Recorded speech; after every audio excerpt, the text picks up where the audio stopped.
ராமநாதபுரம் சஞ்சீவி ஆஞ்சநேயர் ஆலயத்தில் அமாவாசையாக பூஜைகள் வெகு விமரிசையாக நடைபெற்றது.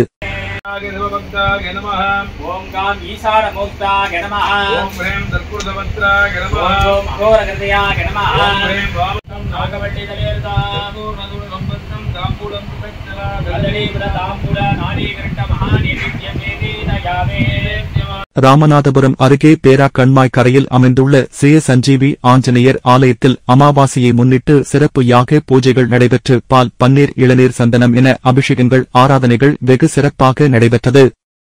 இதற்கான அனைத்து ஏற்பாடுகளையும் ஆலய பொறுப்பாளர் மணிபாரதி தலைமையில் சஞ்சீவி ஆஞ்சநேயர் பக்தர் குழுவினர் சிறப்பாக செய்திருந்தனர்.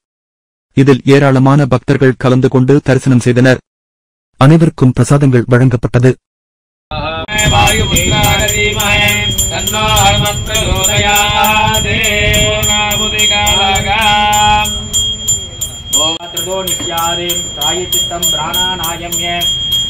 अर्घ्यं दत्वा धूपदीप नैवेद्यादिकं विधाय